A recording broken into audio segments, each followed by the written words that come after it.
pioneer an entire industry that people can buy pens out of in Ghana? So, I mean, when I was starting, I really back then wasn't thinking about something called blogging or anything. It was really passion-led and also being able to get opportunities to do what I love. So, I mean, I went to KNUST. I did BA Publishing Studies. And fortunately, when I was in school in my year, I won the best publishing student. And that came with the opportunity to do my national service with ovation. So going through that, and I mean, ovation sort of put me out there in terms of meeting people, creating entertainment, lifestyle content, and it was really the first time I started writing. And the editors liked it. They gave me opportunity to write more and more, and I also now started getting confident in myself as a writer. And one thing led to the other. I found myself online, again contributing to different platforms. And I was working with one platform called Voices of Africa based in Netherlands. And I had the opportunity to represent that project at the Highway Africa Conference, which primarily at that stage was a gathering of people in digital space just to discuss the trends, what was happening, what was new. And when I went to present my part on what we're calling then mobile journalism, also citizen journalism, I had stories of people who had been into blogging, and they had also come to share their experiences from all over the world. And I said to myself, well, what they are doing is not so different from what I am doing. I had already created a blogspot account that I was putting in content on my own. So I was like, well, there's a name for what I'm doing. Why don't I now focus a lot more and now call myself a blogger when I get back to Ghana? So I pretty much, I think I changed the description of my various social media platforms to say that I'm a blogger, and back then I was focusing on celebrity content, so I would say celebrity blogger. And like you said, along the years, there's been a lot of growth, there's been a lot of opportunities, and people often will email you or inbox you, they want to do something like you're doing. And now looking back to see most of those people have started something of their own and are excelling at it, and most of them are even on your rating as well. And it feels good that the thing we started has inspired people, and not just that, because when I started, if it didn't grow, not just by my own doing, but in terms of the ecosystem involving businesses understanding and coming into it, it would have been able to grow on its own to the point where we are. So I want to use the opportunity to thank everybody who made it work, from those who consumed the content, shared it, commented, and made us thrive throughout the years to where we are now. We can only say we are grateful, and the future, we're waiting to see what happens. That's so. I would want to talk about the power of what we are doing, because most people don't understand the value of the platform that they have. I think 2 years ago, when we were doing the Ghana Blogger Summit, I was there, and Deberah sent me a text that Ethiopian Airlines has seen a publication on us and wanted to talk to us about what we were doing.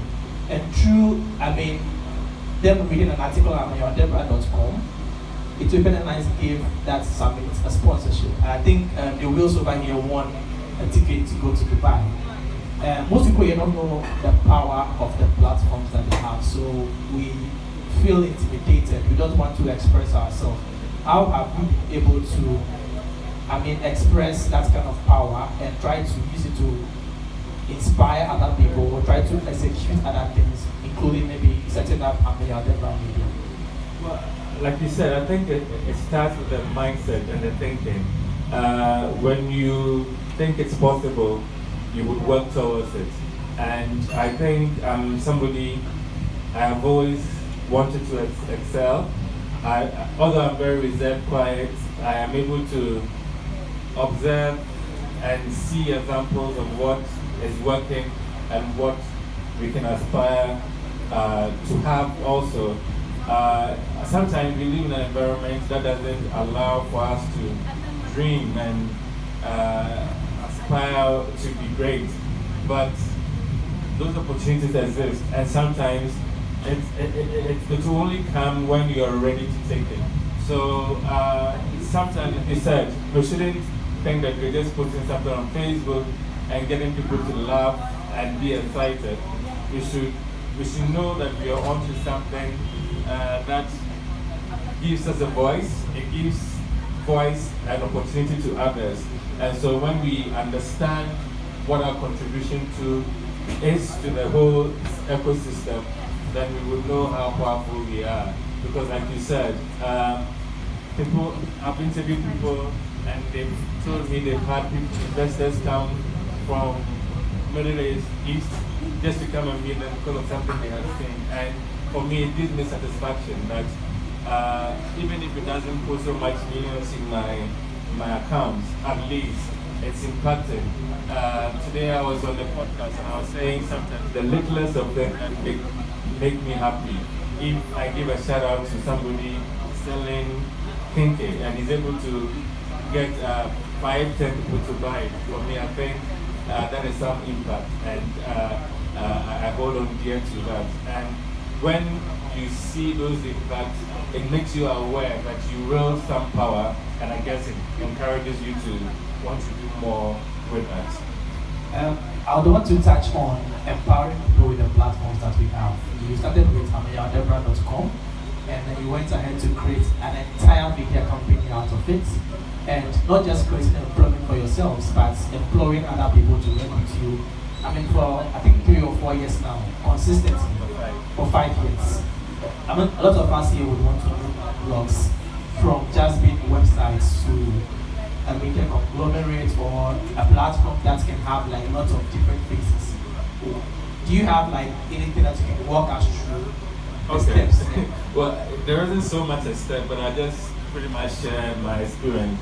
So for me, in 2013, I knew I had to formalize my operations. And I mean, I've done a few interviews about this tax thing, and like I've been playing it, so it doesn't really sort of worry me. So at that stage, I formalized and I registered at Deberah Media. But around that time, there was still Deberah.com that was under it.